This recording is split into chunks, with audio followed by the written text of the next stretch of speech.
कितने कुरान मजीद की तिलावत करने वाले हैं जिन पर कुरान लानत करता है।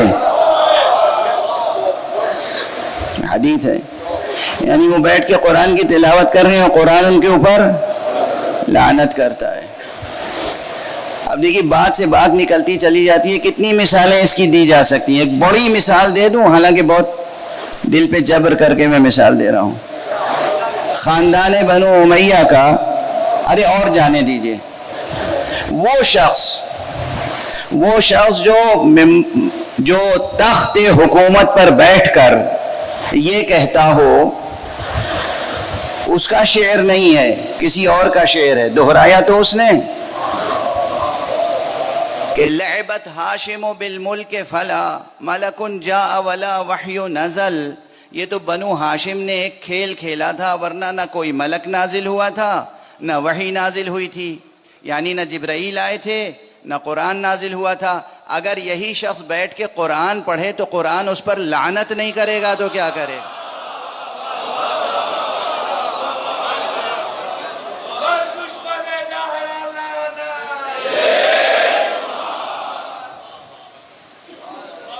सारी उम्मत मिलके उसकी मग़फ़िरत के लिए दुआ करती रहे। तमाम अमवी फ़ुक़हा उसके लिए रहमतुल्लाह ताला अलैह कहते रहें,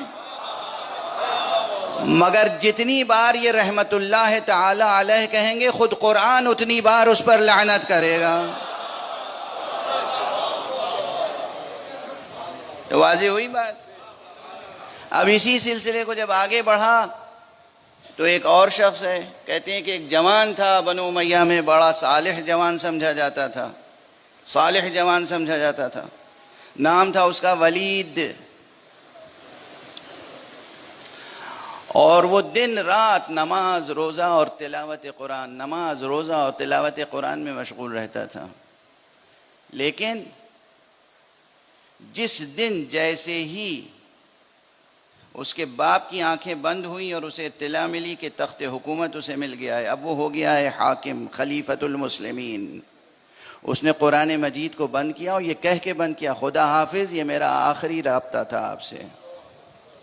इबारतें उसके असल अल्फाज तारीख़ की किताबों में मौजूद हैं। और उसके बाद जो जुल्म व सितम का सिलसिला शुरू हुआ उम्मत मुस्तफ़ा पर, उम्मत कुरान पर, अहले बैत पर, आम्मतुन्नास पर, कोई उसको जुल्म सितम से नहीं बचा। एक मरतबा किसी मौके पर उन्होंने कुरान मजीद से तफ़ाउल के लिए कुरान उठाया और उसमें वो आयत नज़र आई जो सरकशों की सज़ा के लिए थी। उन्होंने कुरान मजीद को पारा पारा करके दो शेर कहे और कहा कि रोज़े महशर खुदा के सामने गवाही देना कि मैंने तुझे पारा पारा किया है। ये है बनु उमैया की नस्ल से होने वाले उमराए ममलिकत और खुलफा की सीरत। मैं इससे ज़्यादा पढ़ना नहीं चाहता हूँ इस मौजू पर। ऐसे अफराद जब कुरान पढ़ रहे होंगे तो कुरान उनके साथ क्या सलूक कर रहा होगा? वो कुरान पढ़ रहे होंगे, कुरान उन पर लान कर रहा होगा।